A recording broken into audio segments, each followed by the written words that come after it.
अल्हम्दुलिल्लाहिल्लज़ी हदा व कफ़ा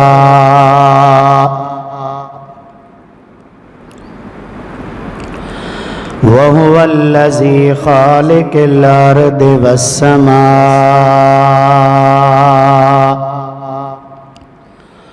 वस्सलातु वस्सलामु अला सय्यदिल अंबिया व अला आलिहि तुका वन्नुका अम्मा बाद फ़अऊज़ु बिल्लाहि मिनश शैतानिर रजीम बिस्मिल्लाहिर्रहमानिर्रहीम व इज़ क़ाल इब्राहीम लिअबीहि आज़र अतत्तख़िज़ु अस्नामन आलिहतन इन्नी अराक व कौमक फ़ी दलालिम मुबीन सदक़ल्लाहुल अज़ीम। क्या शान अहमदी का चमन में ज़ुहूर है, हर गुल में हर शजर में मुस्तफ़ा का नूर है। या मुहम्मद सल्लल्लाहु अलैहि वसल्लम, मुहम्मद में कहता रहा, नूर के मोतियों की लड़ी बन गई, आयतों से मिलाता गया आयतें, फिर जो देखा तो नाते नबी बन गई। मुसागर जी पढ़ाए बड़े आवाज़ सा, अस्सलातु वस्सलामु अलैका या रसूल अल्लाह,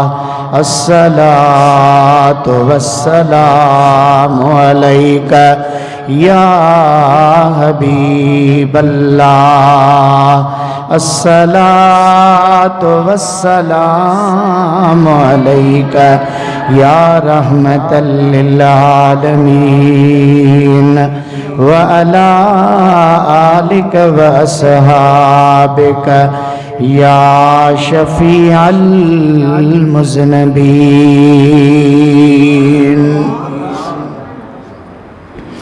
इंतहाई वाजिब एहतराम प्यारी जमात, दोस्तों, बुजुर्गों, मुसलमान भाई रहो,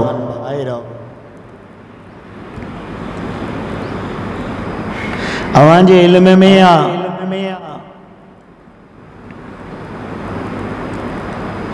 तही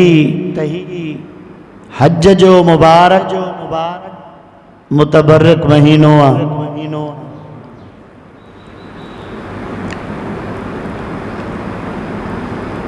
ज़ुल्हज महीने जी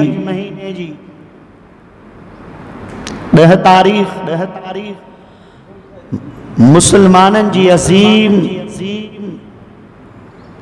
ऐं बरकत वारी, इज़्ज़त वारी ऐं शान वारी याद ताज़ा कंदी आ।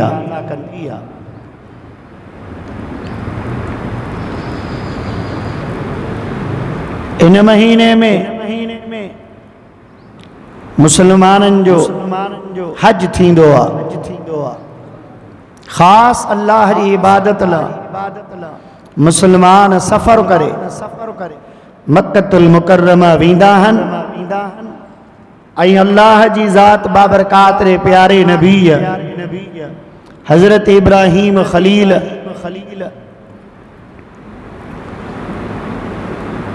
उन जी याद के ताज़ा कंदे, उन जी सुन्नत ते अमल कंदे अल्लाह जी ज़ात बाबरकात री दरबार में पंहिंजा गुनाह बख्शराईंदा आहिनि। मुसलमाननि जो इहो अक़ीदो आहे कि जेको भी माण्हू हज बैतुल्लाह जी सआदत मानींदो आहे, अल्लाह करीम पंहिंजे फज़ल सां उनके गुनाहनि खां पाको साफ़ बणाए छॾींदो आहे। इहो वजूद में कीअं आयो? अल्लाह जे क़ुरान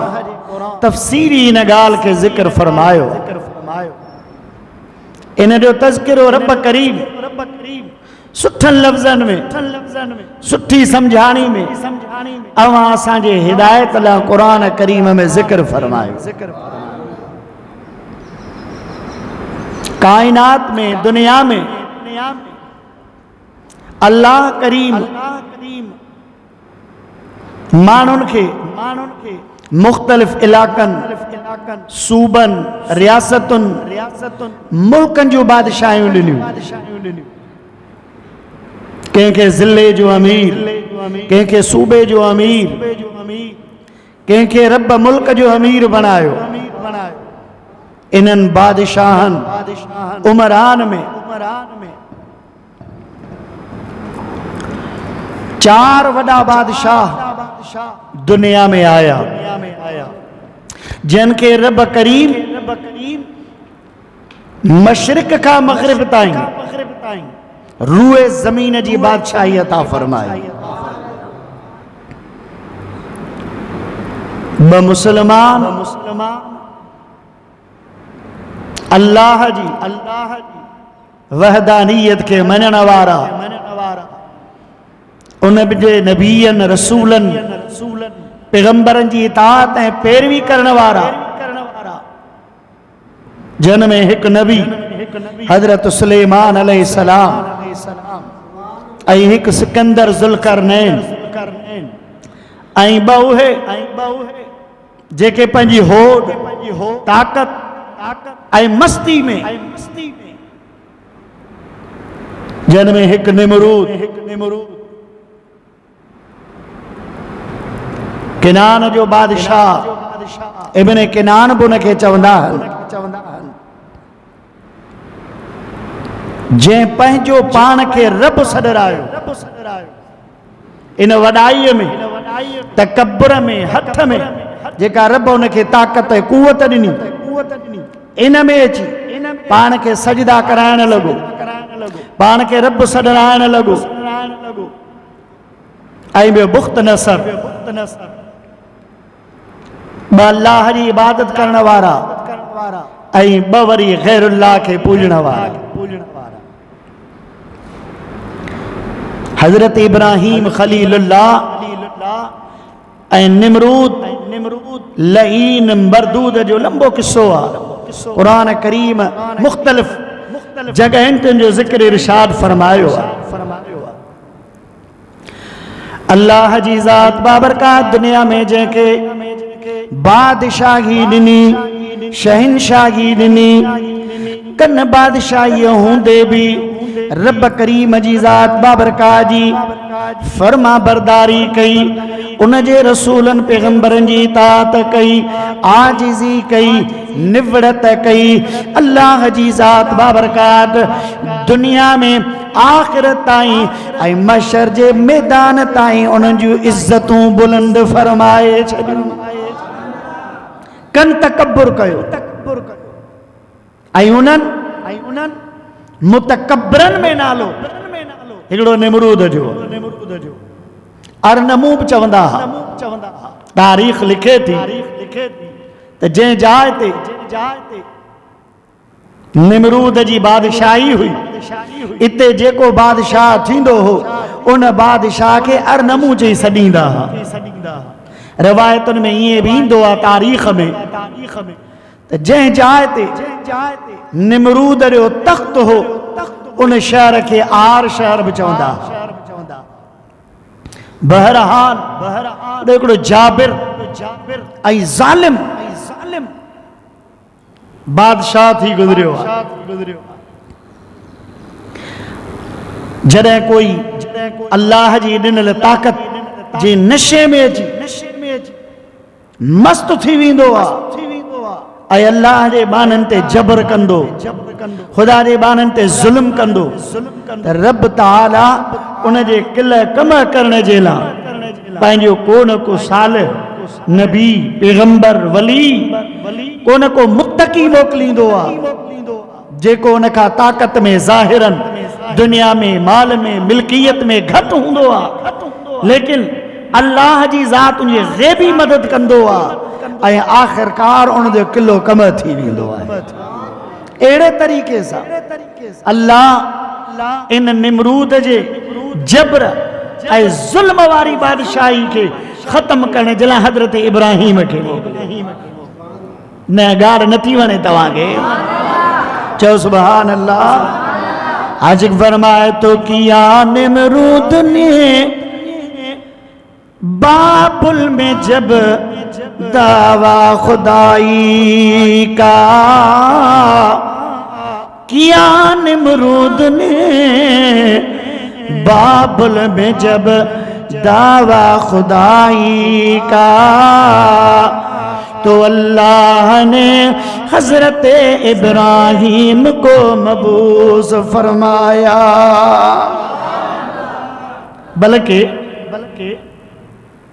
अंधेरा की अंधेरा जब हर सिमत फैलाया, तो अल्लाह ने हजरत इब्राहिम को मबूस फरमाया। खुदा पंहिंजे नबीअ खे मोकिलियो, पर पंहिंजे पैगंबर जे अचण खां अॻु में अल्लाह निमरूद खे इत्तला कयो। कीअं? उन हिकिड़ो ख्वाब ॾिठो, ॾिठी हिकिड़ो सितारो आहे, तारो आहे, चमकियो आहे, उन जी एॾी चमक आहे, एॾी रोशनी आहे, एॾी दमक आहे जो सिज ऐं चंड बि उन जे रोशनीअ जे आॾो थधा थी विया आहिनि। उन जी चमक दमक उन खां वधीक आहे। ख्वाब काइननि खे ॿुधाई, बादशाहनि जे दरबारुनि में काइन मौजूदु हूंदा, जादूगर मौजूदु हूंदा, वॾा वॾा पढ़ाकू मौजूदु हूंदा, ख्वाबनि जे ताबीरुनि ॿुधाइण वारा मौजूदु हूंदा।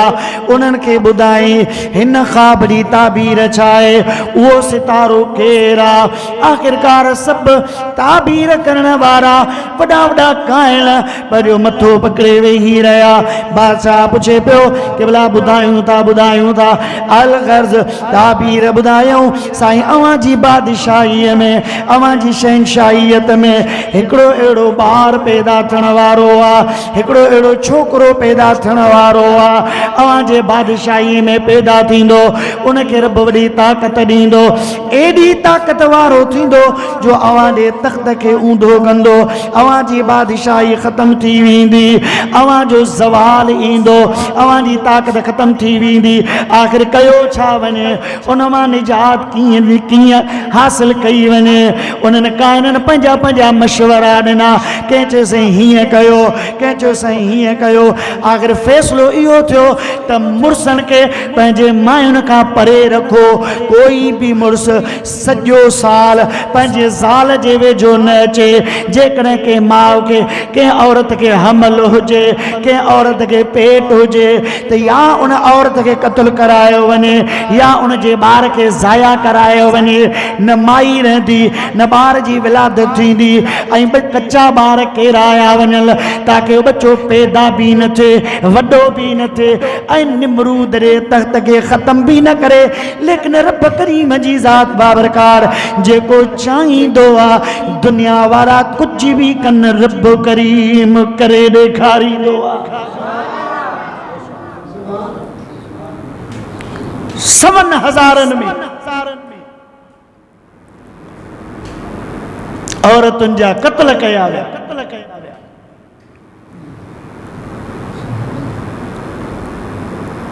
लेकिन पोइ बि अल्लाह जी ज़ात बाबरकात जे नबी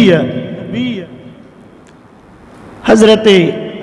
इब्राहिम खलीलुल्लाह अलैहिस्सलात वस्सलाम के रब करीम पंहिंजी माउ जे पेट में मोकिले छॾियो। अब हेॾे बि पखा हलंदा इन्हनि ते अची वियो डिॼो न अॻियां अचो सलात पढ़ो सल्लल्लाहु अलैहि या रसूल अल्लाह वॾे आवाज़ सां वसल्लम अलैहि या सलात पढ़ो सल्लल्लाहु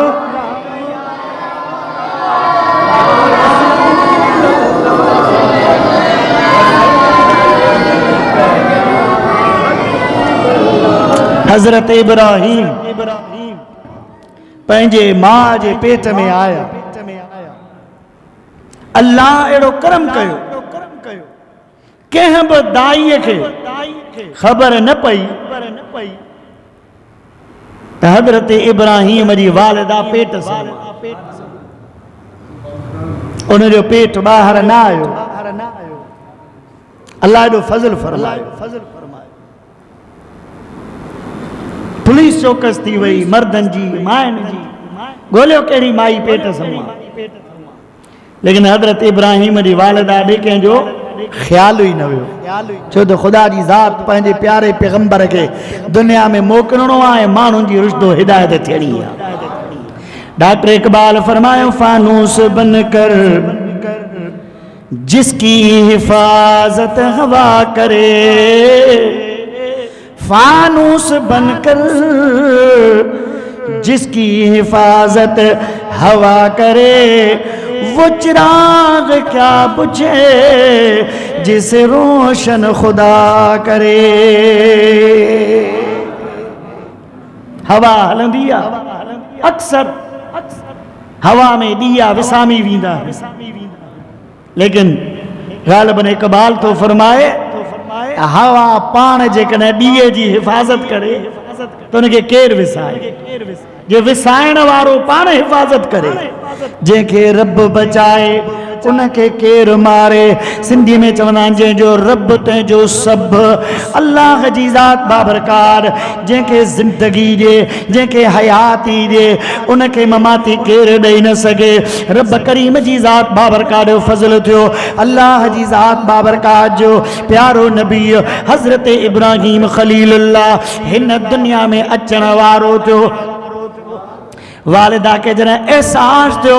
ॿार न दुनिया में अचण वारो आहे बच्चो पैदा थियण वारो आहे इहो एहसास हुयो। फ़ौजूं फिरनि पियो पुलिस फिरे पई मर्द औरतूं फिरनि पियो जेकॾहिं बच्चो पैदा थियो आयो उन बच्चे खे क़त्ल कयो वेंदो। इन खां अॻु में सभई ॿार क़त्ल कया विया औरतूं क़त्ल कयूं वयूं। हज़रत इब्राहिम ख़लील जी वालिदा पाण निकिरी वई कंहिं बयाबान जे पासे ॾे निकिरी वई कंहिं जबलनि वारे इलाइक़े में वञी करे हिकिड़ी जबल जी टकरीअ में का गुफ़ा हुई को ग़ार हुयो उन ग़ार में अंदरि वेठी रब करीम फज़ल फरमायो अल्लाह जी ज़ात हज़रत इब्राहिम अलैहिस्सलाम खे न दुनिया में मोकिलियो ख़ैर ख़ूबीअ सां। ख़ुदा जे नबीअ जी मां पंहिंजे बच्चे खे जनम ॾिनो उन गुफ़ा में ग़ार में रखे हजरत बीबी सगोरी वापस मोटी अल्लाह जी बारगाह में दुआ करे त मौला हाणे ही मां पंहिंजो लख़्त जिगर तो जे हवाले कयो पई मोटी आई। मुर्रिख़ीन लिखनि था मुफ़स्सिरीन लिखनि था के त 3 ॾींहं ते के 7 ॾींहं ते कन रोज़ जो ज़िक्र भी लिखियो त बीबी सगोरी वेंदी वञी हज़रत इब्राहिम सां उन ग़ार में मुलाक़ात करे ईंदी उनखे खीरड़ो बि ॾेई ईंदी। फरमाइनि था ॿिया ॿार जेतिरो महीने में पिया वधनि हज़रत इब्राहिम 10-15 ॾींहंनि में ओतिरो वधियो वञे महीनो न 2 महीना साल कमो बेश 7 साल हजरत इब्राहिम उन ग़ार में रहियो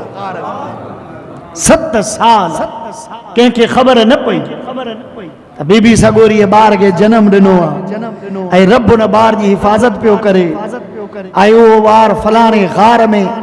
मौजूद आ उते अल्लाह उनके खाराए बीठो त अल्लाह उनके प्यारे बीठो खुदा जिन हिफाजत करे ये हिफाजत थी ली 7 साल गुजरी विया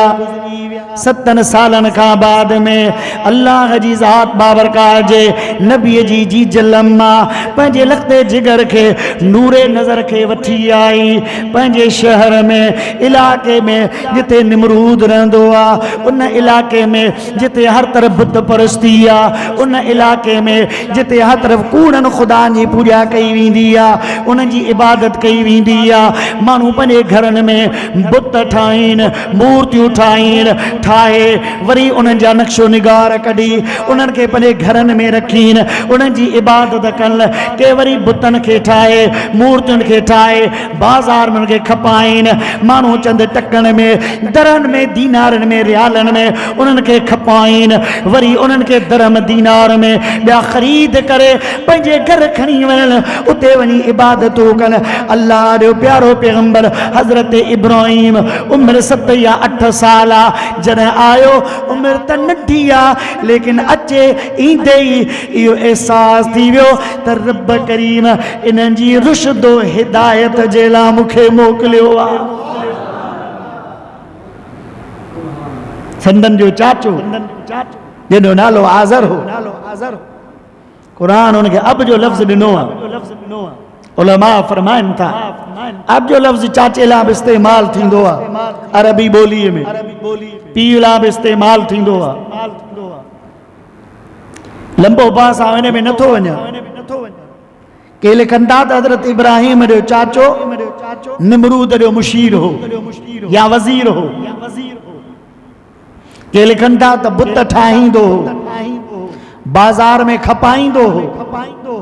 जॾहिं हज़रत इब्राहिम आयो पंहिंजे चाचे खे इहो अमल कंदे ॾिठई त उनखे जी चाचा ही छा थो करे बुत पियो ठाहीं वरी उनजी इबादत पियो करी पंहिंजे रब खे पंहिंजे हथनि सां ठाहे वरी उनजी इबादत पियो करी रब केर रब हो जे सारी दुनिया जी तख़लीक़ कई आहे तू हिनखे ठाहीं पियो तू हिनखे बनाई पियो वरी तू ही हिनजी इबादत करी पियो चाचा इहे न कर अल्लाह जी ज़ात कुरान करीम में इरशाद फरमायो व इज़ क़ाल इब्राहीम लिअबीहि आज़र अतत्तखिज़ु अस्नामन आलिहतन इन्नी अराक व कौमक फी दलालिम मुबीन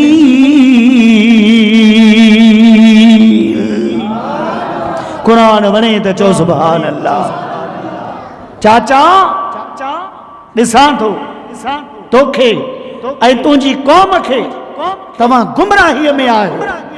इबादत करनी आ अल्लाह जी करनी आ इबादत करनी आ पैदा करने वाले जी करनी आ सजदो करनो आ अल्लाह के करनो आ सजदो करण झुकणो आ उन जे आॾो झुकणो आ जेको खाराईंदो आ जेको प्यारींदो आ जे काइनात के मार्ज़े वजूद में आंदो आ वो वहदहुला शरीक आ वो अकेलो रब आ सारी दुनिया उन पैदा कई आ चाचा इन्हनि बुतनि जी परस्तश न कर इन्हनि बुतनि जी पूजा न कर इन्हनि बुतनि खे सजदो न कर ये सजदे जे लाइक़ न आहिनि सजदे जे लाइक़ उहा ज़ात आ जे तोखे मूंखे अर्ज़ो समा खे पूरी काइनात खे पैदा कयो आहे जेका पूरी काइनात खे रिज़्क़ ॾींदी आहे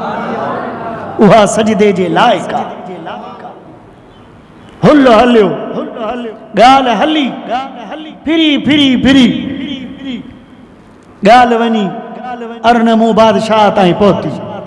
निमरूद ताईं पहुती हिकिड़ो शख्स आहे नौजवानड़ो आहे वक़्तु गुज़री वियो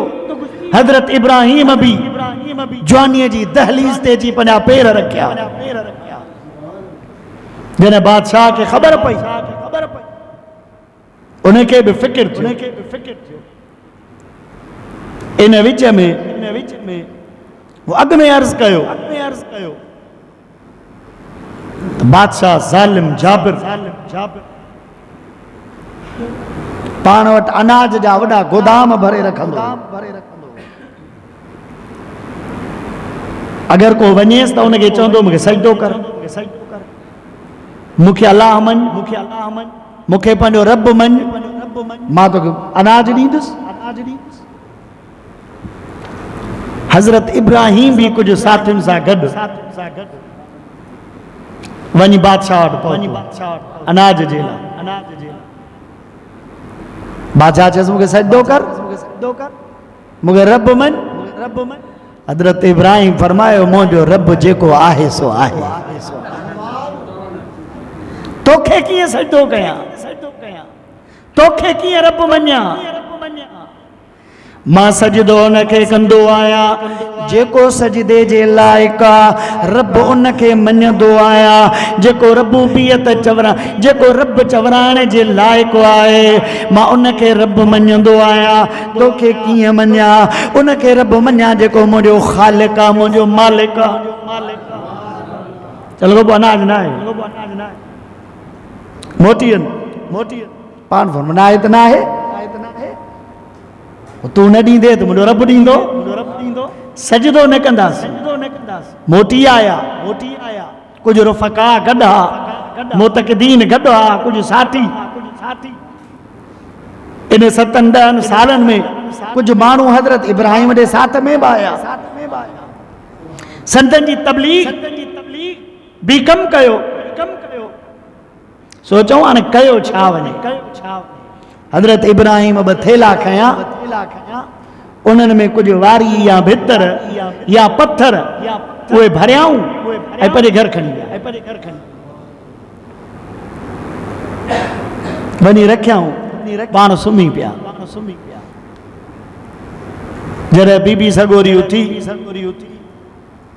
त शायद हज़रत इब्राहिम अनाज आंदो हूंदो, गंदुम आंदो हूंदो, वियो बादशाह खां वठण। हे जो ॿ थेला आहिनि त इन्हनि में अनाज हूंदो।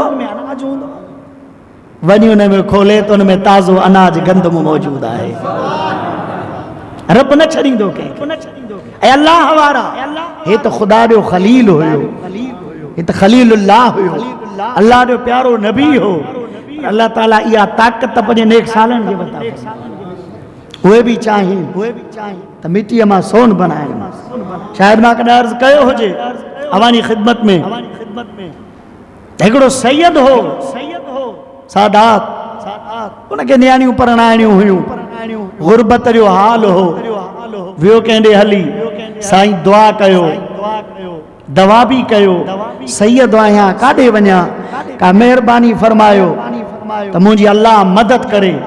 कुछ एतिरा दरहम दीनार मिलन त नियाणियुनि खे उथारियां, नियाणियूं परणायां। बुज़ुर्ग फरमाए तोखे सलाह थो ॾियां, तूं वञ फलानी जाइ ते झंग ज़िले में शोरकोट जे इलाके में वञ, उते हिकिड़ो शख्स थई, उन ॾे वञाई, वञी उन खां दुआ करा। उहो जॾहिं दुआ कंदो त तुंहिंजा बेड़ा पार थी वेंदा।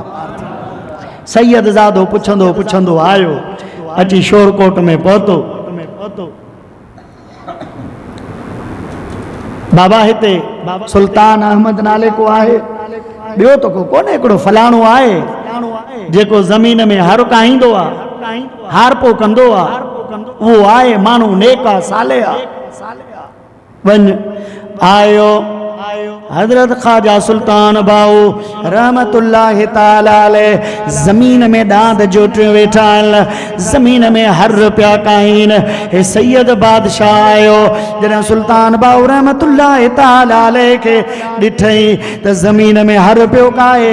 दिल में चवण लॻो जेको पाण हारी आहे, जेको पाण हर पियो काए, सो मुंहिंजी कहिड़ी मदद कंदो, मूंखे कहिड़ा पैसा ॾींदो, मूंखे कहिड़ो माल मिल्की आफ़ियत ॾींदो जो मां पंहिंजी न्याणी वञी परणाया हिन वटि तरम दीनार किथों आया दिल में आगार सोचे पोइ ते मोटण लॻो हज़रत ख़्वाजा सुल्तान बाहू रहमतुल्लाह ताला अलैह जन फरमाइनि था बाबा साईं कीअं आयो मुलाक़ात बि न कयव मिलियो बि कोन हाल हवाल बि न ॾिनव काॾे वञो पिया चल गो क़िबला साईं बसि आयोसि तव्हां सां मिलणो हो वापसि वञा पियो थो अल्लाह वारा दिलनि जा राज़ ॼाणे वठंदा आहिनि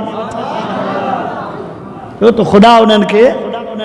बसीरत ॾिनी आहे दिल जी अखि ॾिनी आहे दिलनि जा राज़ ॼाणंदा आहिनि समझी विया हज़रत ख़्वाजा सुल्तान बाहू रहमतुल्लाह ताला अलैह फरमायो क़िबला साईं अचो त सही बीठा साईं कीअं आयो सैयद सॼो किसो करे ॿुधायो सही आहे हिन जे लाइ पाण ॾिसां थो तव्हां पाण ज़मीन ते हर रुपया हलायो मुंहिंजी तव्हां कहिड़ी मदद कंदो मोटी पियो वञा अल्लाह जे कामिल वली हज़रत सुल्तान बाहू रहमतुल्लाह ताला अलैह सैयद ज़ादे खे फरमाया क़िबला साईं हे मुंहिंजी ॾांदनि जी महार झलियो ॾांदनि जो रसो झलियो पाण वट करण जी गर्ज़ सां निकिरी विया हलिया थोरी देरि खां पोइ मोटी आया ॿ भितर या टे भितर हज़रत सुल्तान बाहू रहमतुल्लाह ताला अलैह जे हथ में मौजूद हुया पाण उहे ॿई भितर हीअं ज़मीन ते उछलियाऊं उहे भितर उन हरन वारी ज़मीन में जीअं जो हलंदा वञनि जंहिं जंहिं भितर खे टच कंदा वञनि जंहिं जंहिं भितर में लॻंदा वञनि उनखे सोनो बणाईंदा वञनि जंहिं भितर खे लॻल भितर सोनो बणिजी वञे जेसीं ताईं भितर विया ज़मीन जा भितर सोना बणजंदा विया पाण फरमाइनि था क़िबला साईं पंहिंजे ज़रूरत मुताबिक़ जेतिरो सोन घुर्जे वसो खणो फरमाइनि था नज़र जिना दी कीमिया सोना कर दे वट नज़र जिना दी कीमिया सोना कर दे वट कौम उते मौकूफ नहीं क्या सैयद क्या जट न सुभान अल्लाह न चाहिए पाण ज़ात जा आवान हा फरमायो क़िबला या ॻाल्हि ज़ात ते थोड़ी आहे चओ सुभान अल्लाह ॾाढा चओ सुभान अल्लाह क़िबला ये काॾे पिया मोटी वञो इहा ॾात रब जंहिंखे ॾिए सिंधी में चवण लॻा ज़ात ते ॾात कान्हे का ज़ात ते ॾात कान्हे का मुंहिंजा अज़ीज़ दोस्तो मुसलमान भाइरो हज़रत इब्राहिम नबी त परे आहे इहा त अल्लाह करीम जी ज़ात बाबरकात पंहिंजे सालिहन ऐं नेकन बाननि खे रब करीम इहा शइ अता फरमाई आहे त उहे जे चाहिनि त वट वारनि भितरनि खे बि जीअं उछले चरनि त उहे बि ज़मीन खे सोनो बणाए छॾनि